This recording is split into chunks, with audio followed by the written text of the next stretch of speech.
எதனால், எத்தனால் அப்படின்னு சொல்லி குடுத்திருக்காங்க. சரியா? அதாவது எத்தனால் பிளெண்டிங் இன் பெட்ரோல் அப்படிங்கிறது ஒரு ஃபேமஸான கான்செப்ட் தான். எப்ப இந்த கான்செப்ட் வந்து ஆரிஜினேட் ஆகுது அப்படின்னா, 1970, 1980ஸ்ல வந்து இந்த கான்செப்ட் வந்து ஆரிஜினேட் ஆகுது. அப்ப வந்து அந்த ஆயில் கிரைசிஸ் இருந்த டைம்ல. ஸோ பெட்ரோல்ல இப்போ எதனால கலந்தோம் அப்படின்னா, இப்போ பெட்ரோல்ல வந்து ஒரு 10% எத்தனால கலக்கிறப்ப, பெட்ரோலோட இம்போர்ட்ல ஒரு 10% நம்ம கம்மி பண்ணிக்க முடியும். ஸோ அந்த ஒரு காரணத்துக்காக தான் இந்த எத்தனால் பிளெண்டிங் இன் பெட்ரோல் அப்படிங்கிறதே ஸ்டார்ட் பண்றாங்க.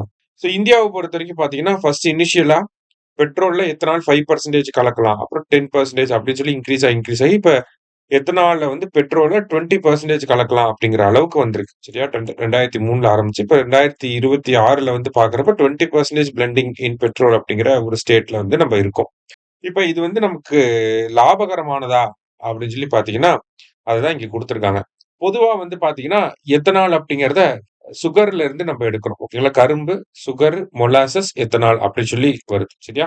ஸோ மொலாசஸ்க்கு வந்து நமக்கு கரும்பு தேவை. அந்த கரும்போட உற்பத்தி அப்படிங்கிறது பார்த்தீங்கன்னா, மகாராஷ்டிரா, உத்தரப்பிரதேஷ், கர்நாடகத்துல எல்லாம் ரொம்ப அதிகரிச்சிருக்கு. இந்தியாவோட சராசரி கரும்பு உற்பத்தி அப்படிங்கிறதே அதிகரிச்சு தான் இருக்கு.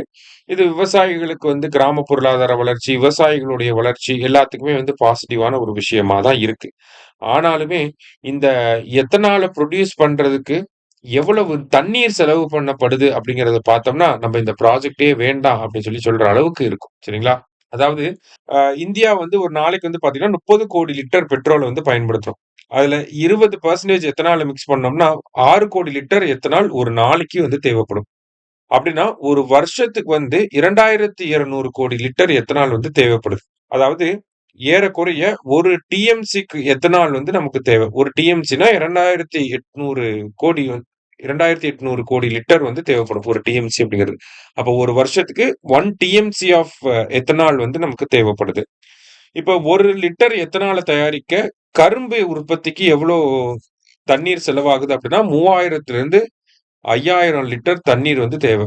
அதாவது 1 லிட்டர் எத்தனால தயாரிக்க 3000லேருந்து 5000 லிட்டர் ஆஃப் வாட்டர் நம்ம ஸ்பெண்ட் பண்றோம்.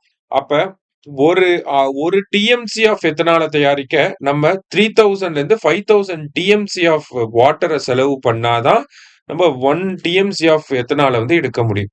சரியா? அப்ப அ காஸ்ட் கம்மியாகுதுங்கிறதுக்காக நிலத்தடி நீர்ல இருந்து எல்லா நீருமே வந்து நம்ம கரும்பு உற்பத்திக்காக பயன்படுத்திட்டோம்னா, ஃபியூச்சர்ல தண்ணீர் தட்டுப்பாடு ஏற்படக்கூடிய வாய்ப்புகள் இருக்கு அப்படிங்கிறத இந்த இடத்துல சொல்றாங்க. இப்ப கரும்ப மட்டும் தான் பயன்படுத்தி எத்தனால் தயாரிக்க முடியுமான்னா கிடையாது. மக்காச்சோளம், நெல்லு இத வச்சுலாம் கூட பண்றாங்க. இருந்தாலுமே அதுக்கும் இதுக்கு ஈக்குவலன்ட்டான அளவுக்கு தண்ணி செலவாக தான் போகுது. அப்படிங்கிறப்ப இவ்வளவு தண்ணீர நம்ம செலவு பண்ணி, ஒரு வருஷத்துக்கு $10,000,000,000 சேவ் பண்றதுக்காக இவ்வளவு தண்ணீர செலவு பண்ணணுமா? அப்படிங்கிறத நம்ம கொஸ்டின் பண்ணியிருக்காங்க. ஏன்னா இந்தியால ஆல்ரெடி வந்து பல பார்ட்ஸ் ஆஃப் இந்தியா வந்து வாட்டர் ஸ்ட்ரெஸ்ட் ஏரியாவா தான் இருக்கு. இதெல்லாம் தேவையா? அப்படிங்கிறத குடுத்திருக்காங்க. அடுத்தது ப்ராஜெக்ட் ஃப்ரீடம் அப்படின்னு சொல்லியிருக்காங்க. இது ஒண்ணும் இல்ல. நமக்கு ஸ்ட்ரெய்ட் ஆஃப் ஹார்முஸ வந்து ஈரான் வந்து குளோஸ் பண்ணியிருந்தாங்க. அப்ப இஸ்ரேலுக்கும் லெபனானுக்கும் வந்து சீஸ் ஃபயர் வந்ததுக்கு அப்புறமா அத ஓப்பன் பண்ணாங்க. அத ஸ்ட்ரெய்ட் ஆஃப் ஹார்முஸ ஓப்பன் பண்ணதுக்கு அப்புறம் அமெரிக்கா என்ன பண்ணிட்டாங்கன்னா, ஈரானோட போர்ட் எல்லாம் வந்து முற்றுகையிட்டாங்க. அப்ப ஈரான் வந்து என்ன பண்ணியிருப்பாங்க அப்படின்னா, ஒரு நியூக்ளியர் அமெரிக்கா என்ன சொல்லியிருப்பாங்கன்னா, ஈரான் வந்து நியூக்ளியர் பிளானுக்கு ஒத்துக்கிட்டா தான் இத பண்ணுவோம் அப்படின்னு சொல்லி சொல்லியிருப்பாங்க. அதாவது அந்த ஈரான வந்து ஃப்ரீ பண்ணி விடுவோம் அப்படின்னு சொல்லி சொல்லியிருப்பாங்க. சோ இதனால என்ன ஆகுது அப்படின்னு சொல்லி பார்த்தீங்கன்னா, இந்த வர்த்தகம் அப்படிங்கிறது பாதிக்கப்படுது. அதனால உலக நாடுகள்லாம் வந்து ஒரு ரெக்வெஸ்ட் வச்சனால ப்ராஜெக்ட் ஃப்ரீடம் அப்படிங்கிறத அமெரிக்கா லான்ச் பண்ணியிருக்காங்க. அந்த ப்ராஜெக்ட் ஃப்ரீடம்ல என்ன சொல்றாங்கன்னா, ஓமனோட கடல் பகுதிகள் வழியா கப்பல்கள் வந்து வந்துக்கலாம். ஈரானோட கடல் பகுதிகளுக்கு போக வேண்டாம் அப்படிங்கிறத சொல்லியிருக்காங்க. அதான் இந்த ப்ராஜெக்ட் ஃப்ரீடம் அப்படிங்கிறது. சரியா? சோ இன்னைக்கு முக்கியமான செய்திகள வந்து பார்த்திருக்கோம். நன்றி.